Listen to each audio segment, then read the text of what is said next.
Welcome again to Project with Brian.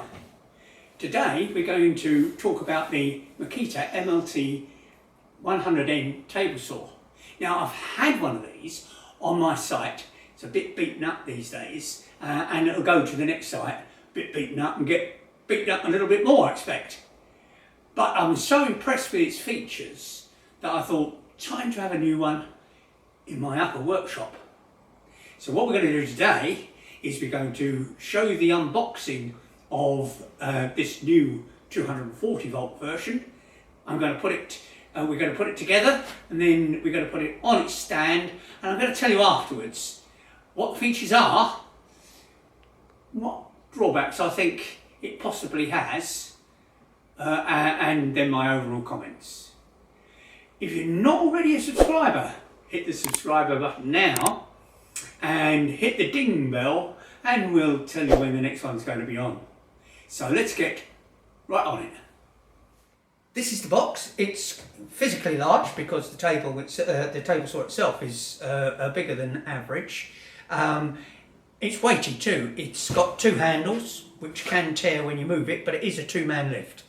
So just be aware when you get one of these, two-man lift.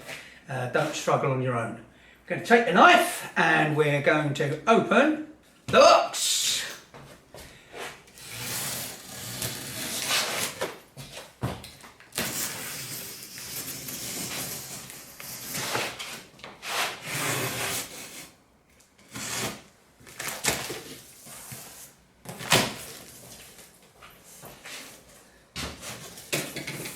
So there she blows. There's the booklet. Packaging. Lovely enough polystyrene.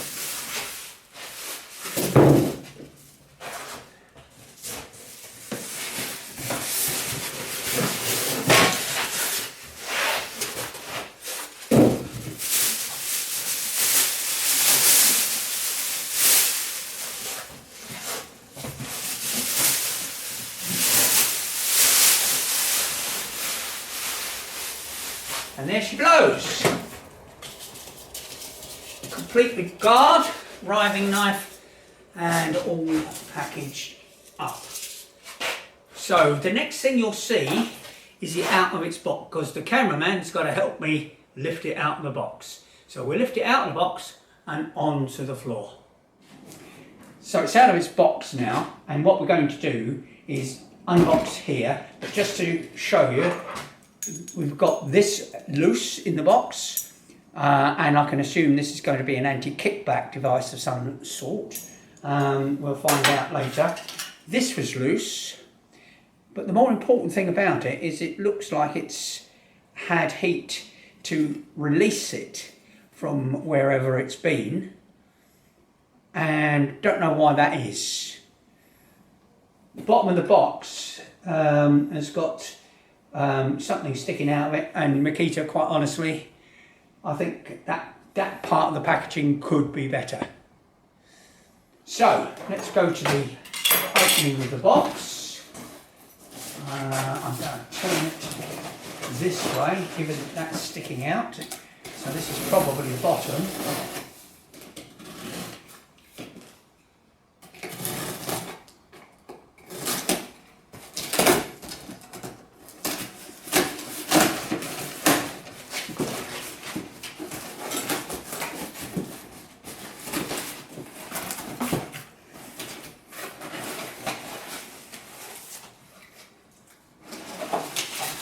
Okay, the bottom of that part was the mitre guide that was sticking through the box. Here is the push stick and vacuum hose connection. Here's the fence. And here we have the spanners. That was what was in the box. This is the stand box, WST03. You can buy these separately. You can buy the combined outfit together and see if you can get yourself a better price. But I like the stand because when we get to it, you'll see that it has a scissor type action in order to raise and lower the table with handles so that you can actually move it about, and that's the purpose of the stand. So in my upper workshop, I like things to be mobile because when you're setting up for timber, sometimes you need extra length and you need to move your table. It doesn't need to be fixed. So here we go with the unboxing of this.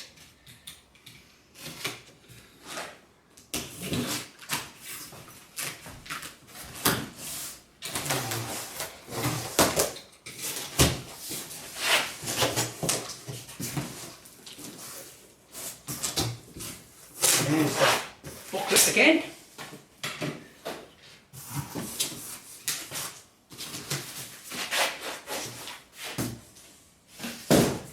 And what we have, some bits of packaging, another box, we'll investigate in a minute,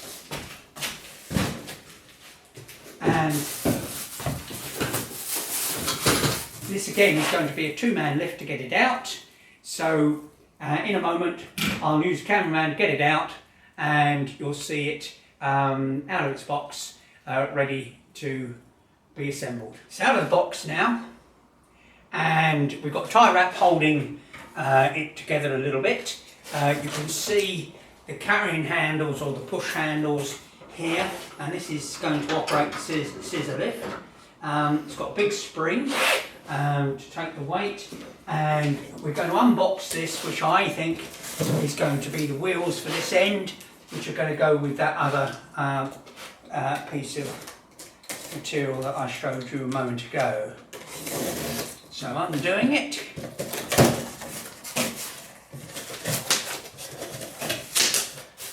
There go the wheels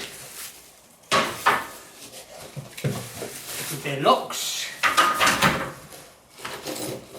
and the bolts and spanners that go with it. At this point, we might have to look at the instructions. It's assembled now, and as you can see, looks good.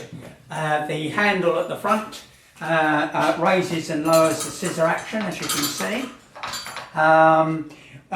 We have another handle at the front to lift, and another handle at the bottom to lift here. We've got these locking pins that help you lock this handle, and there's another hole back here so you can hold it out here to give you leverage when you want to move it. Interesting enough, there's only one of these and there's holes both sides on this, so it's intended, I think, to have two of these. Our old one had one, you know, so we've actually got a spare. But is that a mistake, Makita? Is that, you know, a lack of packaging there? It needs the Allen screw here and the chain. This, as I say, came off our old one. We haven't got the handle on the old one. That's gone missing, but we think that should be there. You might say that the instructions are a little confusing, but if you're going to use a power saw like this, I think if you haven't got the capability of working out what to do, God's sake, don't use a saw. Saw's now mounted on the stand, and it looks pretty good. We can have it at any working height we want by raising the scissor jack. We can move it along fairly comfortably with the lower handle, and of course when it's all the way down we can use the lower handle still. In order to make sure that it's not rocking, Makita have provided a levelling device at the base of the trolley to prevent any rocking left or right, and the brackets can be used to bolt it to the floor if you don't want it to move. Otherwise it adds additional stability to the saw when it's sitting on the floor. we've assembled all the pieces together. This is an anti-kickback device, and it stores here if you're not using it. And we have now put the mitre guide on, which slides in a key slot in the table.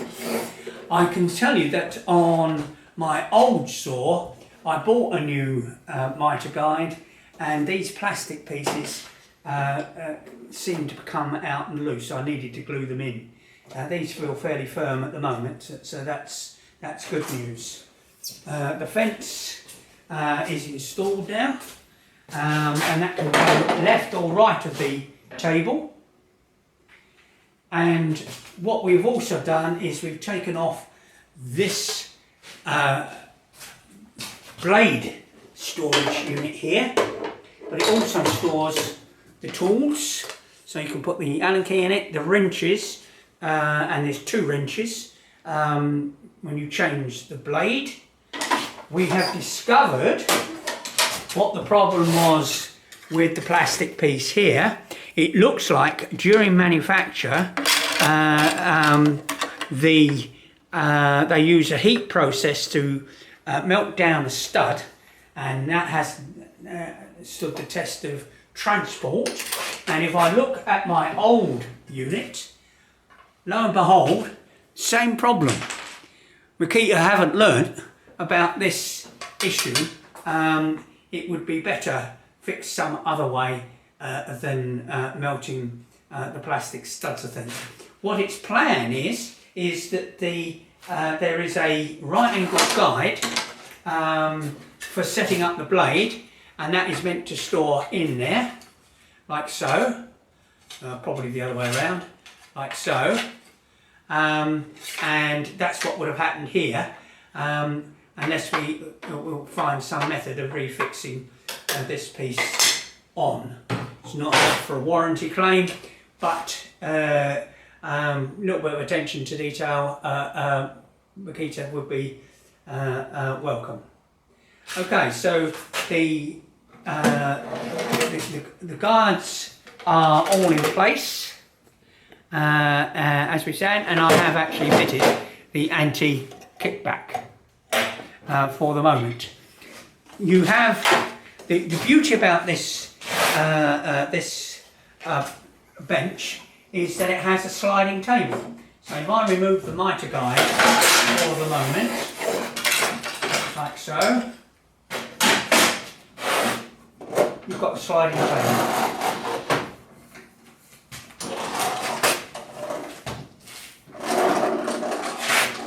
So sheet material can pass the saw blade on the sliding table. It locks back with these tabs here, there and there, and on this side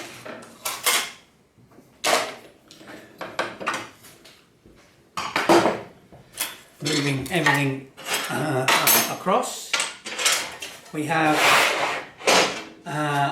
sheet material again resting on quite good. You have rulers on the edges here, and you can lock down the extension out like that. It's got a comfortable moving handle here. Not only that, but you've got one at the back, and that's what makes this tool so very useful. It has extensions left, right and centre. I'm not going to power the saw up today, not for any particular reason other than that saws power up and cut wood and so on. What I promised I'd do is tell you what I thought about the whole operation.